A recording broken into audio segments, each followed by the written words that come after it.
தமிழ் நேயர்களுக்கு காலை வணக்கம். பெண்களுக்கான நோய் இது. பெண்களுக்கு வெட்டை நோய் என்று ரொம்ப பாதிப்பார்கள். இந்த வெட்டை நோய்க்கான மருத்துவம், வெட்டை நோய்க்கு இந்த அருகம்புல் போதுமானது. அருகம்புல் ஒன்றை வைத்து 1000 மருத்துவம் செய்யலாம். அருகம்புல் அவ்வளவு மருத்துவத்தன்மை வாய்ந்தது. இந்த அருகம்புல்லுடன் வாழைப்பழம், உங்களுக்கு எந்த வாழைப்பழம் கிடைத்தாலும் பரவாயில்லை. இதில் நாட்டு வாழை, மல வாழை, செவ்வாழை கிடைத்தால் ரொம்ப அற்புதமாக இருக்கும். இப்பொழுது உள்ள வாழைப்பழமாக இருந்தாலும் பரவாயில்லை. ஆனால் கண்டிப்பாக மலை வாழைப்பழம், செவ்வாழைப்பழம், நாட்டுப்பழம் இவைகள் கிடைத்தால் அற்புதமாக வேலை செய்யும். இதில் பூம்பழமும் அடங்கும். பூம்பழமும் கண்டிப்பாக நன்றாக வேலை செய்யும். இந்த வாழைப்பழத்தை பயன்படுத்துவோம். அருகம்புல் இதனுடன் சேர்த்து ஏலக்காயும், வெல்லம், தேன், ரோஜா ஏன் சேர்க்கிறோம் என்றால், ரோஜா பன்னீர் தயாரிக்க பயன்படுவது ரோஜா. பெண்களுக்கு அதிகமாக பிடித்த பொருள் ரோஜா. அந்த ரோஜாவை தலையில் வைப்பதை விட உள்ளுக்கு சாப்பிடுவதால் அதிக நன்மை பயன் கிடைக்கும். இது யாரும் செய்வது கிடையாது. ஏனென்றால் நாம் தலையில் வைத்து விட்டோம், தூக்கி கீழே எறிந்து விடுகிறார்கள். ரோஜாவின் பயன் அந்த அளவுக்கு நல்ல பலன் கிடைக்கும். வாழைப்பழத்தை ஏன் பயன்படுத்துகிறோம்? வாழைப்பழமும் அருகம்புல்லும் சேர யானை பலம் கிடைக்கும். வாழைப்பழத்தில் அருகம்புல்லை சேர்க்க யானை பலம் கிடைக்கும். இது சிறுவர்கள் சாப்பிட அதிக பலம் பெறுவார்கள். பெண்களுக்கு இந்த ஏலக்காயை சேர்க்கிறோம். ஏனென்றால் பெண்களுக்கு நல்லதை செய்கிறது ஏலக்காய். ஆண்களுக்கு கண்டிப்பாக இது தேவையில்லை. ஆண்கள் சாப்பிடுவதாக இருந்தால் ஏலக்காயை மட்டும் ஒதுக்கிவிட வேண்டும். ஏலக்காய் அதிக அளவு ஆண்கள் சாப்பிடவே கூடாது.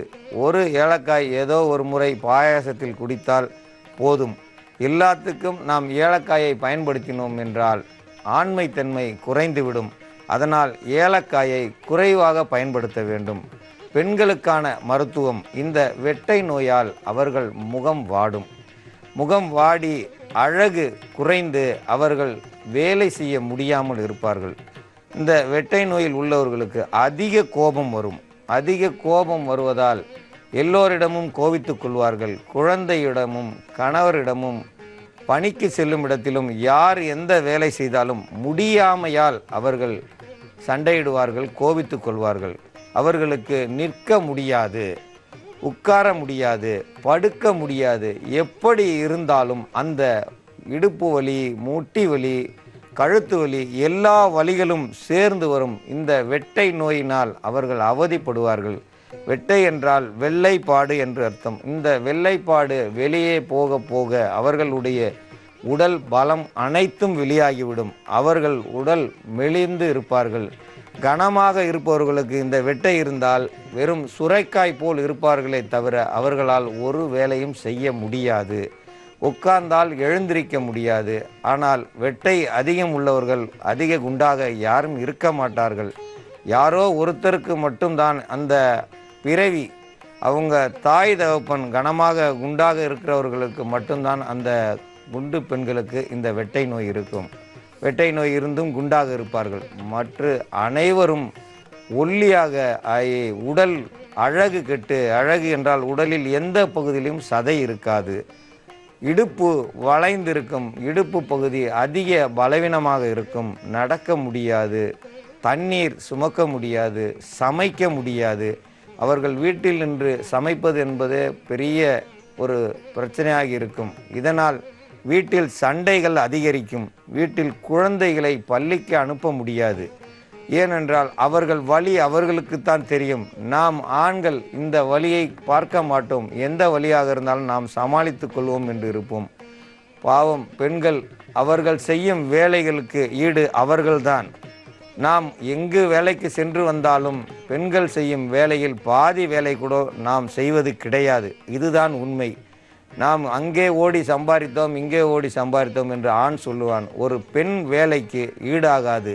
பெண் வீட்டிலிருந்து வேலை செய்பவள் காலை 4 மணிக்கு எழுந்திருத்து இரவு 11 மணிக்கு வரையுமானாலும் அந்த அவங்களுடைய வீட்டு வேலை முடியவே முடியாது. அப்பொழுதும் அவர்களுக்கு நல்ல பெயரும் கிடைக்காது. ஏன் அந்த அளவுக்கு வேலை அதிகம். வீட்டில்தான் இருக்கிறார்கள், சின்ன சின்ன நொடி வேலைகள், அந்த நொடி வேலையினால் இவர்கள் அவதிப்படுகிறார்கள். அதிக அளவு வெட்டையினால் அவதிப்படும் பெண்கள் அதிகம் பேர். உடல் சூடு குறைவதே கிடையாது. ஏனென்றால் அவர்கள் உடல் சூட்டை தணிக்க அவர்களுக்கு நேரம் இல்லை. கண்டிப்பாக ஒரு நாள், வாரத்தில் ஒரு நாள் உடலுக்கு ஓய்வு கொடுக்க வேண்டும். அதற்காகத்தான் நமக்கு ஞாயிற்றுக்கிழமை கொடுக்கிறார்கள். அதை யாரும் பயன்படுத்துவது கிடையாது. ஞாயிற்றுக்கிழமை தான் எல்லா ப்ரோக்ராம், எல்லா வகையான விழாக்களுக்கும், விசேஷ வீடுகளுக்கும், நண்பர்கள் வீடுகளுக்கும், கேளிக்கைகளுக்கும் சென்று அந்த நாட்களை நாம் செலவழிக்கிறோம். அன்று ஓய்வெடுத்தோம் என்றால் அந்த வலிகள் அத்தனையும் குறைந்துவிடும். அதை யாருமே பொருட்படுத்துவது கிடையாது. இந்த வலி அதிகரித்து வெட்டையானது அதிகமாக வெள்ளைப்போக்காக மாறி பெரும்பாடு என்று சொல்வார்கள். அவர்கள் படுத்திருக்கும் போர்வையே நனைந்துவிடும். அந்த அளவுக்கு வெட்டை இருந்தால் அவர்களால் நடக்க முடியாது, வெளியில் சொல்ல முடியாது. அவர்களுடைய கஷ்டம் அவர்களுக்கு தெரியும். இந்த வெட்டையில் எத்தனையோ ரகம் உள்ளது. அதனுடைய நிறங்களை நாம் விசாரிப்போம். நான் விசாரிக்கும் பொழுது அவர்களால் சொல்ல முடியாது, கூச்சம் அதிகமானதால் என் மனைவியிடம் சொல்லி இவற்றை நீ விசாரிக்க வேண்டும் என்று சொல்லிவிடுவேன். அப்பொழுது அவர்கள் விசாரிக்கும் பொழுது அந்த வெட்டையில் எந்த நிறம், எந்த மனம், எந்த வகையான தண்ணீர் போலையா அல்லது கட்டியாகவா என்று பல வகையான கேள்விகளை கேட்டு அதற்கான பதிலை தருவார்கள். எந்த வகை வெட்டையாக இருந்தாலும் அந்த வெட்டையை போக்க வல்லது இந்த அருகு, வாழைப்பழ சாறு, வாழைப்பழத்தில் எடுத்த துண்டுகள், இதனுடன் சேர்க்கும் தேன் சேர்க்கிறோம் என்றால் உள்ளே உள்ள புண்களை ஆற்ற வல்லது. கருப்பையில் அதிக அளவு பாதிப்பானதால் இந்த அருகு வேலை செய்கிறது. கருப்பையில் புடிப்பு இல்லாமல் போவதால் வெட்டை நோய் வெளியாகிறது. இந்த வெட்டையினால் அவதிப்படும் பெண்கள் அதிகம் பேர். குறைந்தது 150 பேர்களுக்கு இந்த நோய் பாதிப்பு உண்டு. இந்த பாதிப்புள்ள யாருமே அதிக தூரம் நடப்பது கிடையாது. எல்லோரிடமும் சந்தோஷமாக பேசுவதும் கிடையாது. ஏனென்றால் வேதனை வேதனை வேதனை. அந்த வேதனைக்கு மருந்தாக நம் மருந்து பயன்படும். இந்த ஏலக்காய் அவர்களுக்கு அதிக அளவில் கர்ப்பப்பையில் வேலை செய்யக்கூடியது. இதில் ஒரே ஒரு ஏலக்காய் போதுமானது ஒரு பெண்களுக்கு. அதனுடன் சேர்த்து வெல்லம் சேர்க்கிறோம், வாழைப்பழம் சேர்க்கிறோம். இந்த மருத்துவத்தை இப்பொழுது பார்ப்போம். வாழைப்பழத்தை பொடி பொடி துண்டுகளாக நறுக்கி அதனுடன் வெல்லம் கலக்கவும். வெல்லம் கலந்து கூட தேனும் சேர்க்கவும். தேன் சேர்த்த பிறகு அருகம்புல் சாறு எடுத்ததில் இருந்து அருகம்புல் சாறு சேர்க்க வேண்டும். இதை சேர்த்த பிறகு ரோஜாவின் இதழ்களை இதனுடன் கலக்க வேண்டும். இப்படி கலந்து வர ரோஜா பன்னீர் தயாரிப்பது ரோஜாவில்தான். அந்த ரோஜா கர்ப்பப்பையில் வேலை செய்யும், சிறுநீரகத்தில் வேலை செய்யும். இந்த அருகம்புல் உடலில் உள்ள அனைத்து பகுதியிலும் வேலை செய்யும். அருகு ஏனென்றால் ஒரு நோயை அறுத்து எடுக்க வல்லமை வாய்ந்தது இந்த அருகு. இந்த அருகு பயன்படுத்தும் பொழுது அத்தனை வகையான நன்மைகள் கிடைக்கும். இந்த நன்மைகள் பெண்களுக்கு கிடைக்க வேண்டும் என்பதால் அந்த ஏலக்காயை சேர்க்கிறோம். ஆண்கள் ஏலக்காய் சேர்க்காமல் சாப்பிட்டால் உடல் பலம் அதிகரிக்கும். ஆண்களுக்கு கண்டிப்பாக ஏலக்காயை மட்டும் ஒதுக்கிவிட்டு இந்த முறையை பயன்படுத்தவும். இதனுடன் சேர்த்து வெல்லம் சேர்க்கும்போது அதிக அளவில் ருசி கூடும். ருசி கூட கூட உங்களுக்கு மருந்து என்றே இது தோணாது. இதை சாப்பிட உணவாகத்தான் நீங்கள் நினைப்பீர்கள். மருந்தாக சாப்பிட்டால்தான் பயம் இருக்கும். பயம் இல்லாமல் வெல்லம் சேர்க்கலாம், பனை வெல்லம் சேர்க்கலாம். இதில் தவறு இல்லை. பனை வெல்லம் சேர்த்தால் ருசி சிறிது புளிப்பாக இருக்கும். வெல்லம் சேர்த்தால் நன்றாக இருக்கும். இதனுடன் தேன் சேரும்போது நல்ல ரஞ்சிப்பாக இருக்கும். ரோஜாவின் இதழ் சேரும்போது ரோஜாவின் துவர்ப்பு சேர்ந்து அந்த துவர்ப்பானது சிறுநீரகத்தில் உள்ள வலிகளையும் ரணங்களையும் ஆற்ற வல்லது. அதனால் ரோஜாக்களை நிழலில் காய வைத்து இதை பாலில் அருந்துவார்கள் பெண்கள். அதேபோல் வாழைப்பழத்துடன் இந்த அருகம்புல் சேர்த்து நாம் சாப்பிட வெட்டை நோய் தானாக மாயமாகி போய்விடும். இந்த வெட்டை நோயினால் அவதிப்படும் பெண்கள் எந்த அளவுக்கு என்று சொல்ல முடியாது. அவர்கள் முகத்தை பார்த்தாலே கண்டுபிடித்து விடுவோம், இவர்கள் வெட்டை நோய் உள்ளவர்கள். இவர்களுக்கு சரியாக மலம் வெளியாகாது, மலச்சிக்கல் அதிகமாக இருக்கும். இந்த பெண்களுக்கு அந்த பெண்கள் அதிக தூரம் நடக்க மாட்டார்கள். எந்த விசேஷ வீட்டிற்கு சென்றாலும் அவர்கள் தனியாக போய் ஒதுங்கி விடுவார்கள். ஏனென்றால் அவர்கள் மேல் சிறிது மனம் வாடை என்றால் அந்த வாசனை சிலருக்கு பிடிக்காது. வெட்டை நோயினால் அவதிப்படும் பெண்கள் தனியாக இருப்பார்கள். அதை சிலர் அவமானமாக கருதுவார்கள் என்பதனால் அவர்கள் வெளியே சென்று தனியாக இருப்பார்கள். இப்படி தனியே நின்று மன வருத்தத்தை உண்டு பண்ண வெட்டை நோய் அதிகரிக்கும். வெட்டையால் அவர்கள் கால் விடவிடத்து போயிருக்கும். அதிக தூரம் நடக்க முடியாது, அவர்களால் பேச முடியாது, வேலை அதிகம் செய்ய முடியாது. கிராமப்புறங்களில் உள்ளவர்கள் பளு தூக்கியே ஆக வேண்டும். இந்த பளு தூக்குவது என்றால் நெற்பயிர்களை அறுத்து கட்டுகளாக சுமப்பார்கள். இந்த கட்டுகளை சுமக்க முடியாது. இப்படி இருக்க இந்த அருகம்புல் சாறு, வாழைப்பழம், ஏலக்காய், ரோஜா இவைகளை சேர்த்து சாப்பிட அடிவயிறு குளிர்ந்து வயிற்றில் உள்ள வெட்டை நோய்க்கு கருப்பையில் உள்ள அவதிகள் மாறி வெட்டை நோய் ஒரு வாரத்தில் கட்டுப்படும். ஒரு வாரத்தில் கட்டுப்படும். அந்த ஒரு வாரத்திற்குள் முகம் மலர்ச்சி ஏற்படும். முக மலர்ச்சிக்கு எல்லையே இல்லை. கோபம் தானாக குறையும். கோபம் குறைய குறைய உள்ளே அவர்களுக்கு கருப்பை நன்றாக வருகிறது, வெட்டை கட்டுப்படுகிறது என்று பொருள். வெட்டைக்கு எத்தனையோ மருந்துகள் உள்ளது, அதில் ஒன்று இது. எல்லோருக்கும் பொருந்தும் இந்த மருத்துவம். உங்கள் பகுதிகளில் கிடைக்கும் அருகம்புல் அல்லது கோயில்களில், விநாயகர் கோயில்களில் கிடைக்கும் அருகம்புல், வாழைப்பழம், இதில் செவ்வாழை இருந்தால் சிறப்பு, மலை வாழைப்பழம் இருந்தால் அதுவும் சிறப்பு, நாட்டுப்பழம் வாழைப்பழம் இருந்தால் நல்லது. இந்த பழங்களை பயன்படுத்தி வெட்டை நோயை விரட்ட வேண்டும். வெட்டை இல்லாத இடத்தில் பெண்களுக்கு அழகு கூடும், அறிவுத்திறன் அதிகமாகும்.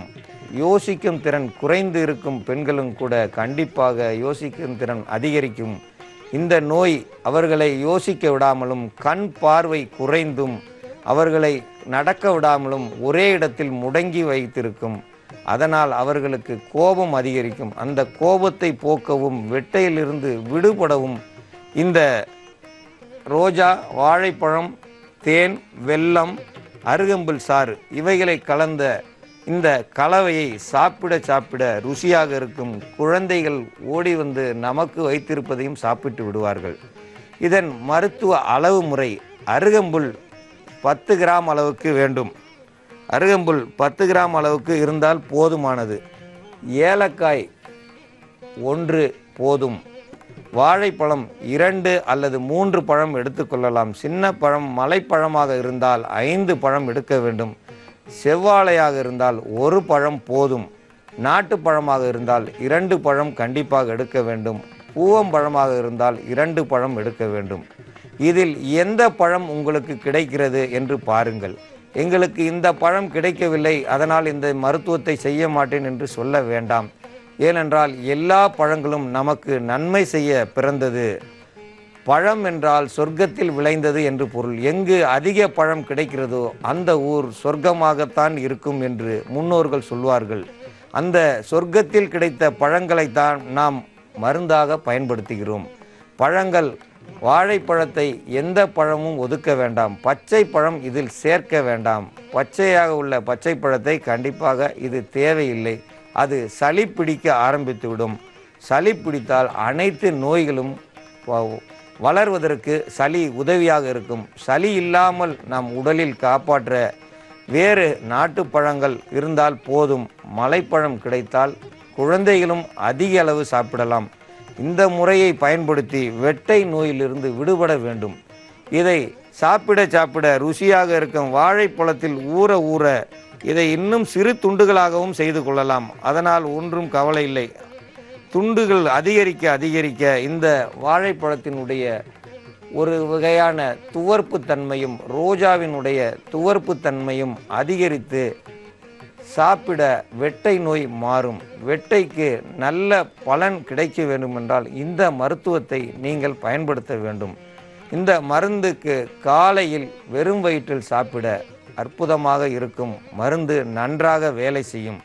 இந்த மருந்தை காலையில் 6 மணியிலிருந்து 8 மணிக்குள்ளார கண்டிப்பாக சாப்பிட இது உடலில் உள்ள வெட்டை நோய்க்கான அறிகுறியை மாற்றும். 7 நாட்களில் நிறைய உடலில் மாற்றத்தை கொண்டு வரும். நீங்கள் எத்தனை நாட்கள் வேண்டுமானாலும் இதை சாப்பிடலாம், தவறொன்றும் இல்லை. கண்டிப்பாக வெட்டை நோய் 7 நாளில் கட்டுப்படும். இந்த கட்டுப்படுவதற்காக இந்த அருகம்புல் கண்டிப்பாக உங்களுக்கு விநாயகரனுடைய துணையுடன் உங்களுடைய அனைத்து வகையான வலிகளையும் போக்கும். பெண்கள் இடுப்பு வலி என்பது குறைந்துவிடும். இடுப்பு வலி குறைந்தாலே முகத்தில் அழகு கூடும். இடுப்பு வலி அதிகரிக்க அதிகரிக்க முக அழகு குறைந்துவிடும். கை கால் உளைச்சல் இருக்கும். கை கால் உளைச்சல் மட்டுமல்ல, தோல் சுருங்கி இருக்கும். தோல் சுருங்கி இருக்கும்போது அழகு குறைந்துவிடும். சிறு வயது பெண்களும் வயதானவர்கள் போல் கிழவிகள் போல் தோல் முகத்தோலும் கைத்தோள்களும் தெரியும். ஏனென்றால் இந்த வெட்டை நோய் அவ்வளவு கொடுமையானது. இந்த வெட்டையிலிருந்து விடுபட இந்த வாழைப்பழ, அருகம்புல், ரோஜா, ஏலக்காய் இவைகளை சேர்ந்த தேன், வெல்லம் கலந்த கலவைகளை சாப்பிட வேண்டும். தேன் உங்கள் தேவைக்கேற்ப சேர்த்து கொள்ளலாம். வெல்லம் இனிப்பு எவ்வளவு குறைவாக இருக்கிறோ அதற்கு தக்கன சேர்த்து கொள்ளலாம். அதனால் தவறொன்றும் இல்லை. நாம் மருந்தை மருந்தாக சாப்பிடாமல் உணவாக சாப்பிட வேண்டும். இது பாரம்பரிய மருத்துவம். அதனால் பயப்பட வேண்டியது கிடையாது. எந்த வகையிலையும் இந்த மருந்து தவறு செய்யாது. ஏனென்றால் இது தவறு செய்யாத மருந்து. குழந்தைகளும் சாப்பிடலாம். பெண்கள் 5 வயது பெண்களும் இதை சாப்பிடலாம். ஏனென்றால் பெண்களுக்கு பிறக்கும் போதே கருப்பையுடன் தான் பிறக்கிறார்கள். கருப்பையில் உள்ள அனைத்து நோய்களுக்கும் இந்த மருந்து நன்றாக வேலை செய்யும். இந்த மருந்தை அனைவரும் பயன்படுத்தி பயனடையுமாறு கேட்டுக்கொள்கிறேன். அன்பார்ந்த நேயர்களே, நமது நிலையத்திற்கு வந்த கடிதத்தில் ஈரோடு மாவட்டத்தை சேர்ந்த செந்தில் என்பவர் எழுதியிருக்கிறார். அவருடைய குழந்தைக்கு 2 மாதத்திற்கு ஒருமுறை தோல் தடித்து கொண்டு இருக்கிறதாம். தோல் தடித்த நிலையில் இருந்து அரிப்பு ஏற்படுகிறது என்று எழுதியிருக்கிறார். ஏனென்றால் இவர் உடலில் தோல் நோய் போல் உள்ளது என்றும் இதற்கு மருந்து இப்பொழுது இருந்தே ஆரம்பித்து எப்பொழுது வரை நான் கொடுப்பது என்று எழுதியிருக்கிறார். மருத்துவமனைக்கு சென்று சரியான பலன் கிடைக்காததால் நமது நிலையத்திற்கு இந்த கடிதத்தை எழுதியுள்ளார். இந்த குழந்தைக்கு மலச்சிக்கல் ஏற்படும். இந்த மலச்சிக்கலை கண்டிப்பாக முதலில் போக்க வேண்டும். மலச்சிக்கல் வராமல் குழந்தைகளை பார்த்து கொள்ள வேண்டும். மலச்சிக்கல் ஏற்பட்டாலே தோலில் தடித்த நிலை ஏற்படும். ஏனென்றால் இவர்கள் சரியான உணவு சாப்பிடுவது கிடையாது. கிடைத்த உணவுகளும் அதிக தின்பண்டங்களையும் சாப்பிடுவதால் எண்ணெய் பலகாரங்கள் அதிகவற்றை சாப்பிட்டு உடலில் உள்ள உறுப்புகளில் அந்த எண்ணெய் சேராமல் தோல் கருக்கிறது அல்லது தடிக்கிறது அல்லது காணாக்கடி என்பார்கள். இது குழந்தைகளுக்கு தெரியாமல் கடித்திருந்தாலும் இதுபோல் ஏற்படும். இவர்களுக்கு மருந்தாக முதலில் பானைக்கரம் என்று சொல்வார்கள். இது கிராமப்புறத்தில் அதிகமாக வழக்கத்தில் உள்ளது. பானக்கரம் என்றால் வெல்லம், புளி, வாழைப்பழம். வெல்லம் ஒரு 100 கிராம், வாழைப்பழம் 1, அது பூம்பழமாகத்தான் இருக்க வேண்டும். புளி 50 கிராம் அளவுக்கு போதுமானது. இதனுடன் சேர்த்து 1/2 லிட்டர் தண்ணி கண்டிப்பாக கலக்க வேண்டும். 1/2 லிட்டர் தண்ணியை கலந்து இந்த வாழைப்பழம், வெல்லம், புளியை கரைத்து இந்த குழந்தைக்கு கொடுக்க உடனே அந்த தடித்த நிலையில் உள்ள தோல் நிறம் மாறும், தடிப்புகள் மாறும். இதற்கு மாறாவிட்டால் அந்த குழந்தைகளுக்கு கண்டிப்பாக கொல்லன் கோவை கிழங்கு என்றால் அந்த நாட்களில் கொல்லன் அவருடைய அறைகளில் வைத்திருப்பார்கள். அந்த கோவை கிழங்கை அது வெளியே வைத்திருந்தாலும் சோற்று கற்றாழை போல் அந்த கிழங்கு சாகாது. அதில் உள்ள கிழங்குகளை பயன்படுத்துவார்கள். கொல்லன் கோவை கிழங்கை நாம் அந்த கொல்லன் கோவை கிழங்கிலிருந்து 10 கிராம் அளவுக்கு வெட்டி எடுத்து அதில் 100 மில்லி சேர்த்து அரைத்து அதை சிறுக குடிக்க வைக்க வேண்டும். இப்படி 48 நாள் குடிக்க இந்த தோலினுடைய தடித்த தோல்கள் மாறி அந்த உடலில் திட்டாக வரும், திட்டுக்களும் மாறும். இந்த கொல்லங்கோவை கிழங்கு எப்படி இருக்கும்? கோவை பழம் நாம் சாப்பிடுகிறோம் அல்லவா, சிவந்த கோவை பழம், அது எல்லா பகுதிகளிலும் மரங்களில் கொடிகளாக ஓடி இருக்கும். அந்த கோவை பழத்தை நாம் சாப்பிடலாம். கொல்லங்கோவை, கருடன் கிழங்கு, ஆகாச கிழங்கு என்று இது ஒரே பொருள்தான். இது இதில் 10 கிராம் அளவுக்கு எடுத்து 100 மில்லி தண்ணீரில் அரைத்து கொடுக்க உடலில் உள்ள காணாக்கடி விஷம் மெதுவாக வெளியாகும். இவர்கள் தோள்கள் சுத்தமாக கண்டிப்பாக பானக்கரம் குடிக்க வேண்டும். பானக்கரம் குடித்தால் கண்டிப்பாக தோள்களில் உள்ள அழுக்குகள் வெளியாகும், மலச்சிக்கல் வெளியாகும். மலத்தில் துர்நாற்றம் அதிகமாக இருக்கும் இவர்களுக்கு.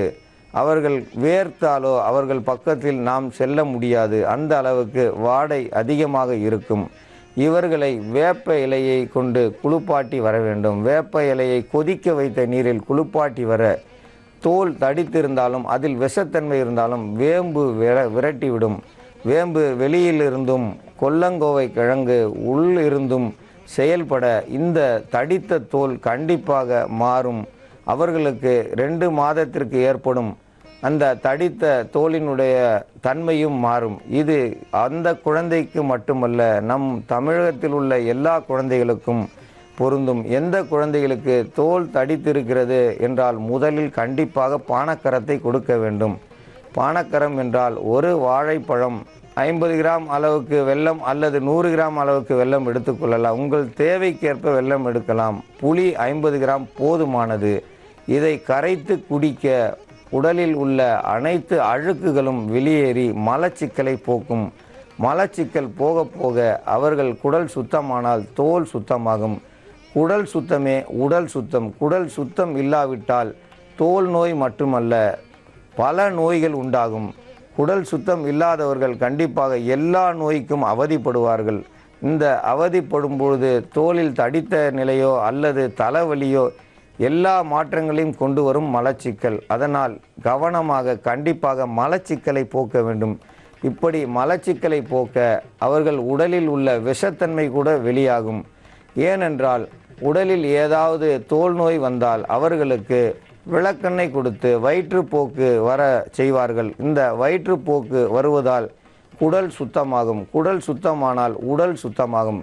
இந்த முறையை பயன்படுத்தி அனைவரும் இந்த குழந்தைகளை காப்பாற்ற வேண்டும் என்று கேட்டுக்கொள்கிறேன்.